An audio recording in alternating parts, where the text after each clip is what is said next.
आज नाशिकच्या दौऱ्यावर आहेत। गेल्या 4 दिवसांमध्ये शिंदे दुसऱ्यांदा नाशिकमध्ये जाणार असल्याची माहिती मिळते।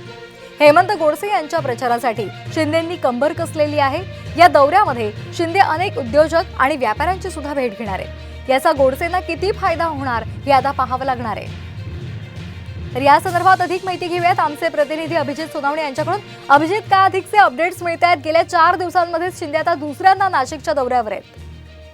शिवता, नक्कीच नाशिकचा प्रचार आता अंतिम टप्प्यात आहे। अवघा आठवड्याभराचा कालावधी शिल्लक राहिलेला आहे मतदानासाठी आणि त्यासाठीच आता स्वतः मुख्यमंत्री जातीने नाशिकच्या निवडणुकीमध्ये लक्ष घालताना आपल्याला पाहायला मिळत आहेत आणि त्याचाच एक भाग म्हणून मुख्यमंत्री आज संध्याकाळी नाशिकमध्ये दाखल होणार आहेत। नाशिकमधील उद्योजक असतील, वेगवेगळ्या क्षेत्रातल्या मान्यवर व्यक्ती असतील, अशा सर्वांशी मुख्यमंत्री स्वतः संवाद साधणार आहेत, चर्चा करणार आहेत।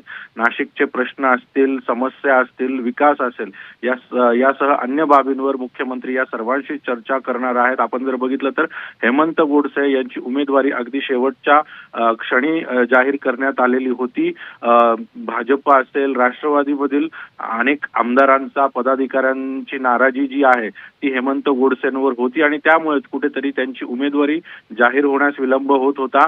सुरुवातीच्या काळात आपण बघितलं तर अनेक घटक पक्षातले पदाधिकारी, नेते देखील त्यांच्या प्रचारामध्ये सहभागी होत नसल्याचं चित्र होतं आणि त्यामुळेच आता मुख्यमंत्री डॅमेज कंट्रोलसाठी स्वतः नाशिकमध्ये येत आहेत आणि या सगळ्यांशी चर्चा करून हेमंत गोडसे यांच्या विजयासाठी काय करता येईल यासाठी स्वतः मुख्यमंत्री आता मैदानात उतरल्याचं आपल्याला पाहायला मिळत आहे। श्वेता, धन्यवाद अभिजित, आपण दिलेल्या या सविस्तर माहितीसाठी।